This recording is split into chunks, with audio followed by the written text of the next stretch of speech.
No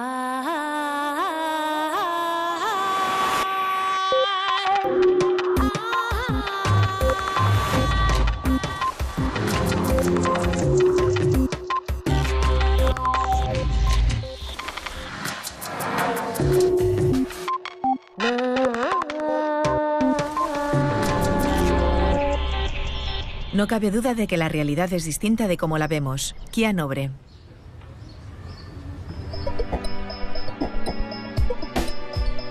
Solemos pensar que nuestra percepción del mundo es mucho más completa de lo que es en realidad. Sentimos que registramos lo que pasa en nuestro entorno al igual que una cámara de vídeo, pero lo que sucede es muy distinto. Eduard Punset viajó a Mallorca para entrevistar a algunos de los neurocientíficos más destacados del mundo, que se habían reunido en el 11º Congreso Internacional de Neurociencia Cognitiva.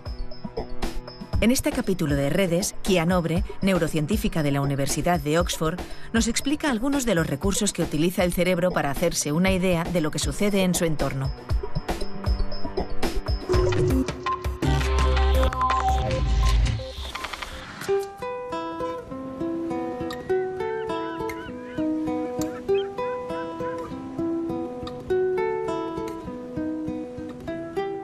Kia Nobre es una neuróloga científica que empezó su vida en Brasil y ahora está en Londres después de haber estado en Estados Unidos, pero en todas partes donde yo he ido habían oído hablar de Kia y habían oído hablar de ella porque es una de las pocas científicas que dedica prácticamente todo su tiempo a analizar y a medir, no solo a analizar, y a pensar sobre ello, sino a medir, a intentar medir el funcionamiento del cerebro. Y por eso Kia, y me corrige si me equivoco, por eso intentas recurrir a los métodos no invasivos, como las imágenes cerebrales por resonancia magnética o los magnetoencefalografías. ¿Qué diablos puedes ver que no verías sin estos métodos? Lo que me interesa, sobre todo, es intentar entender cómo el cerebro es capaz de generar una vida mental tan rica como la nuestra. Entender nuestra cognición. Para hacerlo, intentamos mirar qué ocurre en el cerebro de una persona sana mientras piensa o percibe el mundo. Así que utilizamos varios métodos distintos para intentar descifrar esa actividad mental. Hablemos un poquito del tiempo, de este tiempo que utiliza el cerebro. Y ya sabes, a mí me encantan los fósiles. Tiendo a confiar mucho en el concepto geológico del tiempo. Eso está bien.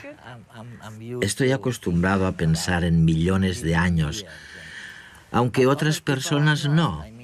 La mayoría de mis amigos son muy impacientes y están pendientes del tiempo todo el rato, cuentan los minutos para llegar a los sitios. Sí. Pero, ¿qué hace realmente el cerebro cuando se enfrenta al problema del tiempo? Quiero decir, ¿se trata de un concepto geológico? ¿Es instantáneo? ¿Es fugaz? Bueno, es un tema muy complicado. Obviamente, creo que el tiempo es un eje fundamental a la hora de organizar nuestras experiencias. Quizás como personas no podamos recurrir tanto a las eras geológicas. Sí. Pero sabemos muy poco sobre cómo está representado el tiempo en el cerebro. Diría que no sabemos prácticamente nada. El marco temporal que yo estudio es en realidad la temporización del pensamiento. Cosas como organizar la percepción y las acciones. Esas cosas suceden más rápidamente que una mirada al reloj, en una escala de cientos de milisegundos, en menos de un segundo. Ese campo de estudio en el que intentamos entender la temporización del pensamiento es muy prolífico en estos momentos. Pero no tenemos todavía una noción generalmente aceptada de cómo está representada dicha temporización en el cerebro. Y sin embargo, supongo, bueno, Creo que lo que estás diciendo es que la concepción que nuestro cerebro tiene del tiempo, si es que existe algo así, gestiona la forma que tenemos de percibir, de comprender, de comunicar, de hablar. ¿Es así esto? Sí, es muy importante. Como he comentado, creo que la concepción del tiempo es un eje fundamental a la hora de ayudarnos a organizar y ordenar nuestros pensamientos y nuestro comportamiento. Nuestro cerebro no es simplemente un receptáculo que almacena cosas y ordena toda la información que le llega, sino que no cesa de hacer predicciones, proyecciones, y lo hace al dar expectativas de lo que es importante para nosotros, como la identidad, el lugar donde se cumplirán, pero también la temporización. Nuestra actividad cerebral, desde los primeros sistemas existentes, cambia su excitabilidad en función de nuestras expectativas temporales, basándonos en lo que ocurre en cada momento. No siempre lo podemos controlar, no siempre somos conscientes de ello, pero sucede todo el tiempo. Fíjense en cada una de estas imágenes.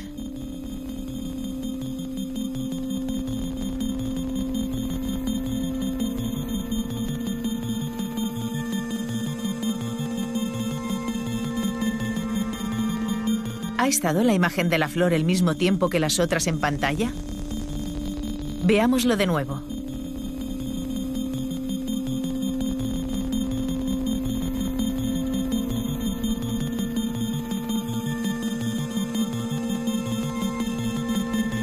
Aunque parezca que la imagen de la flor dura un poco más, en realidad todas duran lo mismo.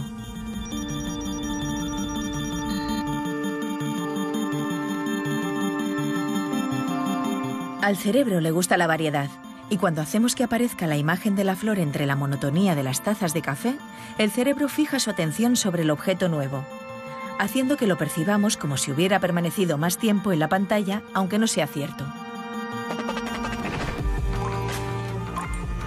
El ritmo de las cosas que suceden en su entorno permiten al cerebro valorar el paso del tiempo. Pero esta percepción no es inmutable. En nuestra mente, el tiempo puede parecernos más lento o más rápido según la cantidad de estímulos, lo novedosos que sean y la atención que les prestemos. Todo ello hace variar nuestro recuerdo sobre el paso del tiempo. Por ejemplo, cuando vivimos una situación peligrosa, el tiempo parece alargarse y tenemos esa sensación de que todo pasa frente a nosotros a cámara lenta.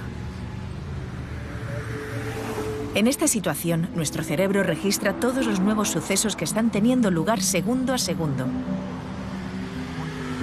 Y como registra más información de lo que sería habitual para ese tiempo dado, tenemos la sensación de que el tiempo se expande. La atención a ciertos detalles también explica que el cerebro tenga problemas a la hora de valorar el transcurso del tiempo durante periodos prolongados. Imaginemos a una persona viviendo en una cueva sin poder percibir la diferencia entre el día y la noche. En esta situación, el cerebro carece de estímulos y tiende a condensar el tiempo y a creer que ha estado menos días encerrado de los reales. Lo que los investigadores proponen es que cuando un suceso se repite, el cerebro invierte menos en inspeccionarlo y la repetición acostumbra a este, que da por sentado lo que va a ocurrir luego. Mientras que cuando algo nuevo acontece, el cerebro no tiene cómo predecir qué pasará y se disparan las señales de alarma para que se ponga en actividad y aprenda de la situación.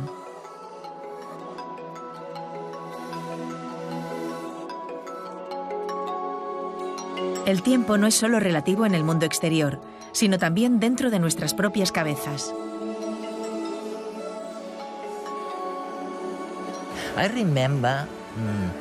Una vez, mientras reflexionaba sobre la parte útil del tiempo, me acordé de Eagleman, con quien has trabajado, lo sé.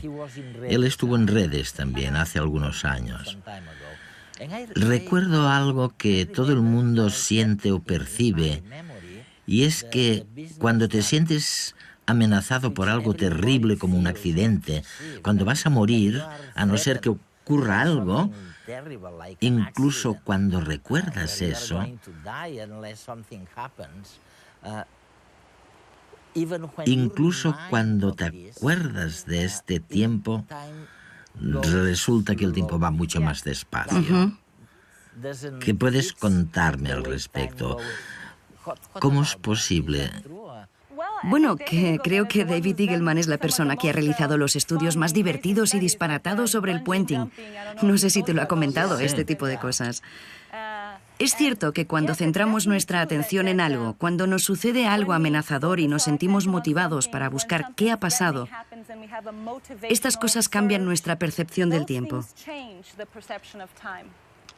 Hay muchas otras ilusiones temporales a las que nos enfrentamos constantemente.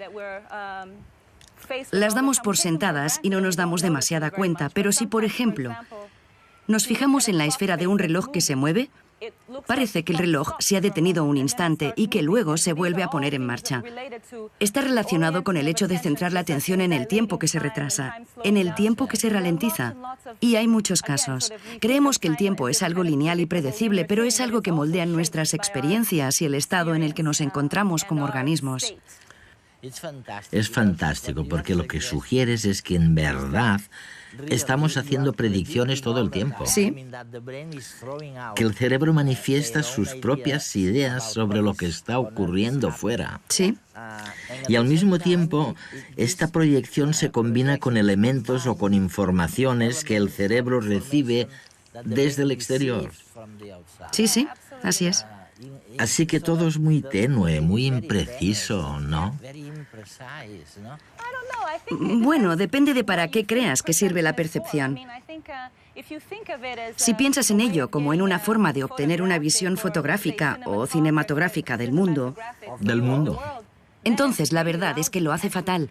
Creemos que tenemos una buena película, pero si la detenemos y ocultamos algunas partes de la escena y preguntamos ¿qué había aquí y allí?, la gente no tendrá ni idea.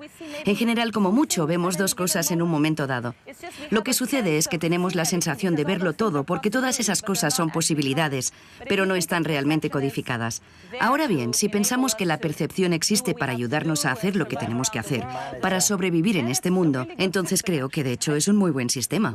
Bueno, el tema es conciliar lo que tú estás diciendo con lo que yo preguntaba hace muchos años a mis amigos físicos, ¿no? Yo les decía, oye, vamos a ver, el mundo real, el mundo exterior, ¿es real? ¿Es tal y como lo vemos? O por el contrario, otras personas me dirían un poquito más lo que tú me estás diciendo. No es exactamente lo mismo porque la realidad es diferente, ¿no? Sí, no cabe duda de que la realidad es distinta de cómo la vemos. Cuando empecé en esta profesión era 100% materialista y de hecho sigo pensando que el cerebro nos dice muchas cosas sobre nuestro comportamiento. Pero cuando nos centramos en esa verdad final, es decir, ¿qué hay ahí fuera, en el mundo real? La pregunta es sesuda. He tenido la suerte de casarme con un filósofo. Por eso en casa me recuerdan constantemente, como decimos en Brasil, que el agujero es algo más profundo.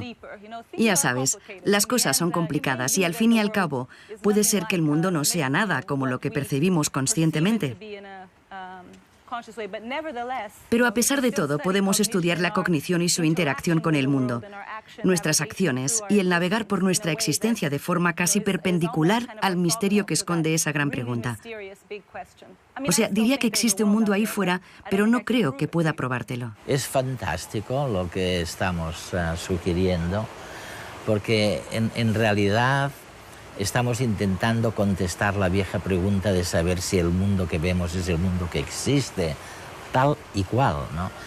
Y Kia nos está diciendo, no estoy segura, o sea, no estoy segura, pero en cambio sé que lo que estoy viendo me sirve.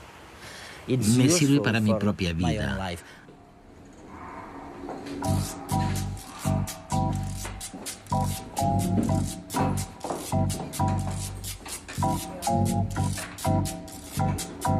Nuestra idea sobre el funcionamiento del cerebro ha variado. Desde considerarlo un espejo donde el mundo exterior se refleja a cada instante, a verlo como el creador de la realidad, adelantándose a lo que pasa alrededor. ¿Qué pasa? Por ejemplo, Carlos no puede evitar lanzar hipótesis y proyectarse en el futuro. ¿Se caerá el ascensor? ¿Llegaré a tiempo a la cita? El cerebro está constantemente adelantándose a lo que está ocurriendo. Hola.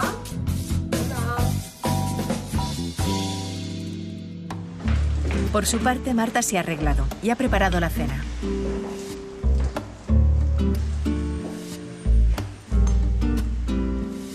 Todo está listo, pero Carlos tarda y ella se impacienta. Antes de que llegue Carlos, el cerebro de su chica ha tenido tiempo de pensar en las más remotas posibilidades. ¿Habrá tenido un accidente? Se retrasa demasiado. ¿O no? ¿Lo mismo está con otra? No sé. Prefiero no pensarlo.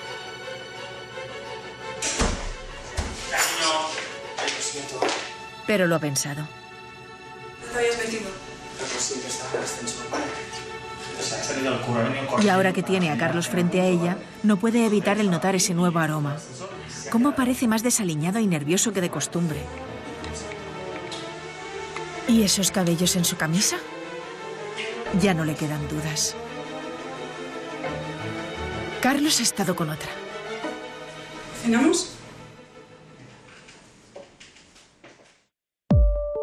Nuestra atención es selectiva y amplifica o filtra la información que le llega del mundo exterior conforme a nuestros propios propósitos y deseos, creando hipótesis del mundo que, junto a las memorias que retenemos en nuestro interior, guían y manipulan la información sensorial para crear nuestra realidad particular. La percepción de la realidad es una construcción de la mente. La eterna pregunta sigue aún sin respuesta. ¿Conocemos la realidad o solamente pensamos en ella? Nuestra mente es el umbral entre el mundo físico y nuestro particular mundo de pensamientos. ¿Ha habido algún cambio? Quiero decir, un cambio real entre el mundo al que estaban acostumbrados nuestros abuelos, que supuestamente era un mundo con muy pocos objetos y poca atención, al mundo de hoy, al mundo digital, culpable de que reprochemos a nuestros estudiantes que no se concentran suficientemente porque reciben tantos estímulos que son incapaces de asimilarlos? Quiero decir, ese mundo era menos vacío que el mundo actual. Creo que el mundo ha cambiado. Hay algunos estudios de colegas míos de distintos países que ponen de manifiesto que aun cuando el mundo es un lugar cada vez más ajetreado y caótico, los niños, al jugar a los videojuegos y consolas, también se concentran mejor. Así que no creo que debamos disculparlos diciendo, es que mis estudiantes, los jóvenes, reciben demasiada información, porque pienso que la formación que reciben les proporciona mejores herramientas para gestionarla. Recuerdo siempre la camiseta de un pedagogo amigo americano que decía, decía, mamá, no es que tenga un déficit de atención, es que no me interesa. Sí, exactamente. Creo que tiene mucho que ver con eso. No me interesa lo que estás diciendo. Claro. Creo que las cosas han cambiado, pero quizás lo veo así por mi edad, porque estoy en esa etapa de la vida en la que a uno le empiezan a molestar los cambios. Me parece que la gente evita pensar mucho, pensar en silencio. Leer algo de principio a fin. Huyen del mundo real. Creo que sí, no lo sé, quizás a la gente le da miedo pensar, le da miedo reflexionar sobre los grandes misterios de la vida. Espero que no. Bueno, los amigos de tu marido, los filósofos, la gente del mundo educativo, hablan justamente del éxodo de la realidad. Sí. Dicen que la gente se aleja de la realidad porque lo cierto es que resulta muy aburrida. Me temo que se trata más de un éxodo de la mente que de una huida de la realidad. No me preocupa demasiado la realidad en ese sentido. Pienso que la gente debería volver a prestar atención a su mente y quizás a otras partes también. ¿Cómo se puede vivir sin reflexionar sobre esos grandes misterios de nuestro tiempo? No entiendo cómo a la gente ya no le interesan esas cosas. Yo no pude estar ni un día sin pensar cosas como, ¿por qué pienso? ¿Por qué? ¿Qué estoy viviendo? ¿Por qué me siento así? ¿Cómo empezó el universo? Son preguntas divertidas. No sabemos qué nos va a ocurrir, así que quizás vale la pena maravillarse ante esos increíbles misterios, ¿no? Siempre he pensado que infravaloramos el grado en el que las emociones o el impacto de una situación especial pueden influir en el tiempo e influir en la memoria a largo plazo. Quiero decir, ¿solo guardas en la memoria aquello que fue importante, destacable, algo Importante. O destacable, memorable? Es cierto, es la otra cara. Igual que decíamos que la percepción no es una película, tampoco la memoria es un archivo cinematográfico. Quiero decir que la memoria es un conjunto de cosas que tú elegiste del entorno porque en su día te resultaron interesantes o útiles. Nuestra experiencia es ese círculo entre percepción, acción, memoria, guiar la percepción, realizar una acción y guardar un recuerdo. Es un círculo de influencias mutuas y los recuerdos cambian constantemente nuestra forma de percibir el mundo. Después, solo elegimos aquella parte del mundo que nos resulta relevante, la conservamos en la memoria y esto cambia nuestra forma de percibir el mundo y se supone que se repite en este, esperemos, círculo virtuoso y no vicioso. ¿Y qué es lo que nos lleva a elegir un recuerdo en particular y no otro? ¿Cómo funciona? ¿Cuál es el papel? Creo que tú lo llamas atención selectiva. Sí. Creo que es una interacción entre varios aspectos. Posiblemente uno tenga que ver con nuestro aprendizaje. Por un lado, cuando estamos en una situación en la que nos hemos planteado un objetivo o una tarea, nuestro cerebro prepara todo lo que es relevante para el desempeño de dicha tarea. De modo que ahí fuera aparecerá todo lo que tenga que ver con esta y tendrá ventaja. Llamamos a esto enfoque de arriba abajo, es decir, nuestra voluntad se proyecta sobre la tarea y sobre nuestra percepción. Por otro lado, es obvio que la evolución también es otro largo proceso de aprendizaje que llevamos codificado. La sensibilidad ante cosas que potencialmente pueden resultarnos relevantes. Señales que hay ahí fuera, por ejemplo, cualquier cosa muy ruidosa, brillante, que se mueva deprisa hacia nosotros. Todo eso lo procesamos inmediatamente. Así que es una interacción entre lo que queremos y aquello a lo que tenemos que reaccionar por nuestra propia evolución, tal y como está codificado en nuestro sistema perceptivo.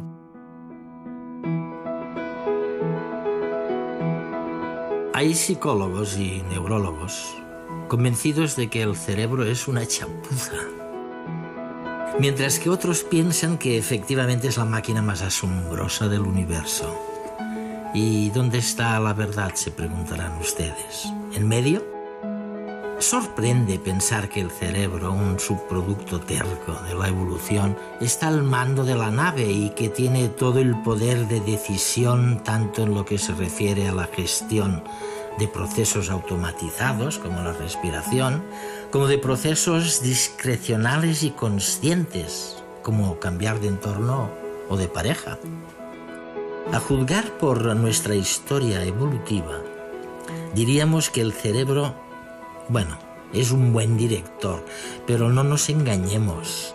Estamos demasiado convencidos de que la percepción que tenemos del mundo exterior es siempre la correcta.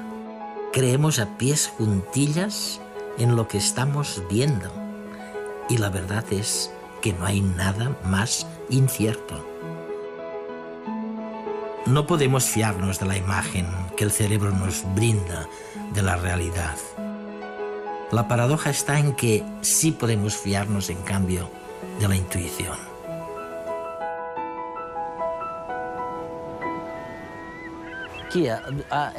Cuando mis amigos me preguntan, algo preocupados, si tienen que confiar en su intuición o si por el contrario tienen que analizar cada situación antes de tomar una decisión, tiendo a decirles que se olviden de la razón y que se dejen llevar por la intuición, porque la intuición es una fuente de conocimiento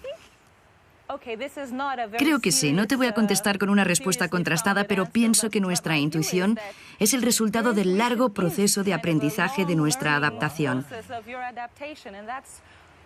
Y probablemente sea más útil que el pensamiento formal.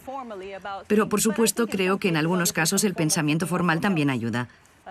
En algunas situaciones, por ejemplo, si te preocupa tener que resolver un examen de lógica, seguramente tendrás que aplicar un pensamiento racional. No obstante, creo que en la mayoría de los casos estamos inconscientemente muy bien preparados para enfrentarnos y reaccionar ante las distintas opciones y oportunidades, porque tenemos un conjunto de recuerdos que nos permiten optimizar nuestro comportamiento en cada momento. La verdad es que no sabíamos nada sobre el cerebro hasta hace muy poco, hasta hace muy pocos años. Y ahora de repente tenemos la sensación de que estamos descubriendo un mundo nuevo, ¿sabes? De que estamos recibiendo algunas pistas que quizás nos digan por qué somos como somos. ¿Es así como lo ves? Sí, creo que es un auténtico privilegio vivir en una época en la que las tecnologías nos permiten analizar esos principios, desde el cerebro hasta el comportamiento. No creo que sepamos tanto como a veces nos quieren hacer creer en los medios de comunicación o los periódicos. A veces pensamos, aquí está el centro del cerebro o allí. Algunos, como yo misma, pensamos que el cerebro no funciona así en absoluto, sino que creemos que el sistema es mucho más dinámico, por lo que creo que todavía tenemos mucho que aprender. Lo que sí es cierto es que ahora disponemos de algunas herramientas que nos permiten adentrarnos en el cerebro humano sin tener que recurrir a personas que enferman o sufren un ictus. Por eso creo que estamos viviendo un tiempo con muchas posibilidades. Pero espero que nos ayude a plantear más preguntas en lugar de darnos soluciones fáciles, porque sería muy aburrido.